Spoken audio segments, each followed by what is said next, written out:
बड़ देउल कहार कहानी और किंबदंती मानकरू जणाई थाए। बड़ देउल श्रीमंदिरर आदि निर्माता हेउछंती महाराजा इंद्रद्युम्न। एही कहानी स्कंध पुराण सह अति सुंदर भावे वर्णित होईछि कवि कृष्णदासंक रचित देउलतोला क्षुद्र पुस्तकरे। महाराज इंद्रद्युम्नंक निर्मित आदि बड़ देउल कालक्रमे जीर्ण होईछि एवं बहु बार बहु नरपतिंक द्वारा पुनः निर्मित होईछि, जीर्ण संस्कार होईछि। वर्तमानर दृश्यमान बड़ देउलर निर्माता श्रीअनंग भीमदेव बोली ऐतिहासिक प्रमाण मिले। उत्कलमणि धर्मपद काव्ୟରେ कहिछंती, शेषे से देउल तोड़ाइले पुणी श्रीअनंग भीम राय। उत्कले अक्षय कीर्तिस्तंभ प्राये शोभे जहां आजी जाए। सेही पुराण कथा।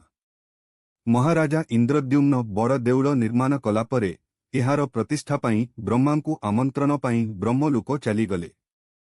ब्रह्मलोकरे पहुंची से देखिले ब्रह्मा तर्पण करुछंती। तेणु से टिकिए अपेक्षा कले ओ ब्रह्मांक तर्पणांते तांकु साथिरे मर्त्यपुरकु घेनी आसिले। ब्रह्मलोकरे राजा इंद्रद्युम्न अपेक्षा करिथिबा सेही अल्प केतोटी मुहूर्त मध्यरे मर्त्यरे शह शह वर्ष बीती जाइथिला एवं इंद्रद्युम्नंक निर्मित से मंदिरटी बालीरे पोती होई पड़िथिला।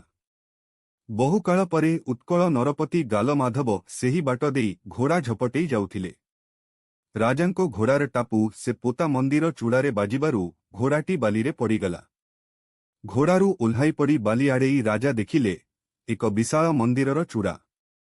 से निजर सैन्य सामंत लगाई बाली खोलिबारु दृश्यमान हेला गोटिए सुदृश्य विशाल मंदिर। गालमाधव मंदिरकु उद्धार मात्र करी दाबी कले, मु एहाकु निर्माण करिछि बोली। एपटे महाराजा इंद्रद्युम्न ब्रह्मांकु ब्रह्मलोकरु धरी आसी मंदिर प्रतिष्ठा निमंते पहुंची गले। किंतु गालमाधव मंदिर उपरे निजर अधिकार साब्यस्त कले। दुहिंक मध्यरे कंदल लागिला मंदिर निर्मातांकु नेई। क्रमे विवाद तीव्रतर हेबारु ब्रह्मा मध्यस्थता करी कहिले, हे राजा माने, तुमे ए मंदिर तोड़ाइछ, एहार प्रमाण स्वरूप केही साक्षी अछंती कि? गालमाधव तो गालु ही मारुथिले, से साक्षी केउठु आनिबे? तेणु बाध्य होई से चुप रहिले। एहा भितरे जे अनेक समय बीती जाइछि, महाराजा इंद्रद्युम्न साक्षी केउठु आनिबे? से एहा चिंता करुछंती। तांकर नजर पड़िला निकट कल्पवट परे बसी रहिथिबा कल्पजीवी भूषंड काकंक उपरे। तत्क्षणात से ब्रह्मांकु कहिले, एही काक ही मोर साक्षी। इंद्रद्युम्न बोइला, मोहर साक्षी अछि। कलपवटरे जेउ काक बसी अछि। तेणु समस्ते जाई भूषंड काकंक निकटरे पहुंची गले। सेतेबेले भूषंड काक ऊर्ध्वरेता होई ब्रह्म साधन लिप्त थांती। से आउ ब्रह्मांक कथाकु कान देउ नथांती। ब्रह्मा व्यस्त विब्रत होई भूषंड काकंकु कटु धिक्कार करी कहिले, रे छार काक पक्षी, छार पक्षीटिए होई तुमे मो कथाकु कर्णपात करुनाह। मु किए तुमे जान? मु हेउछि स्वयं वेदपति चतुरानन ब्रह्मा।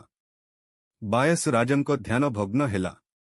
से ब्रह्मांक वाक्य शुणी कहिले, आहे तुम्भे केउ ब्रह्मा हो? मु परा एठी कोटी कोटी ब्रह्मांकु देखि सारिलिनी। जणे सहस्रमुख ब्रह्मा थिला, तार तो मो देखिबारे मात्र 5टा दिन मध्यरे मृत्यु होईछि। तू तो चतुर्मुख ब्रह्मा, काली मात्र विष्णुंको नाभि कमलरु जन्म होईछु। मु परा रामनाम जप करी ए बटमूले कोटी कोटी ब्रह्मांकु देखि सारिलिनी। कोटी कोटी ब्रह्मा एही बट तले जाई रामनाम धरी एका रहिअछि मुहि। भूषंड काकंक ठारू एपरी कथा शुणी वेदवर ब्रह्मांक मोह भंग हेला। से जानी पारिले एई काक सामान्य एक पक्षी नुहंती। ए हेउछंती कल्पजीवी प्रभु श्रीरामंक परम भक्त भूषंड काक। से अनुनय होई तांकु प्रश्न कलारु भूषंड काक महाराजा इंद्रद्युम्नंक ए विशाल कीर्ति बोली कहिले। राजा गालमाधव एवं महाराज इंद्रद्युम्नंक मध्यरे विवादर अंत हेला।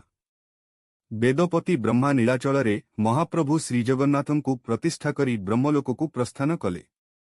देउलतोला पुस्तकरे भूषंड काक कहिले, बोइला भूषंड काक ब्रह्मांकु अनाई, देउल इंद्रद्युम्न जाइछि तोड़ाई। नीलाचलरे श्रीमंदिरर प्रतिष्ठा होईगला।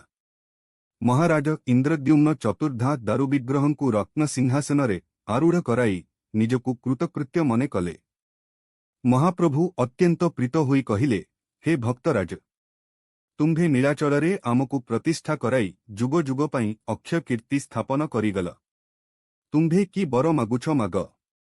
भक्त प्रबर महाराज इंद्रद्युम्न करपत्र जोड़ी कहिले, तुम्भे जेबे बर देव मागुअछि मुहि। मोहर वंशरे केही नथिबे गोसाई। पुत्र नाती बोलिबे जे देउल आंभर। आंभर बोलन्ते धर्म नाश जीव मोर। श्रीमंदिर निर्माणर साक्षी भूषंड काक एकदा ध्यानरे कल्पवट उपरे महाप्रभुंको उपरे चित्त निवेश करी सुसुप्ति अवस्थारे बसिथांती।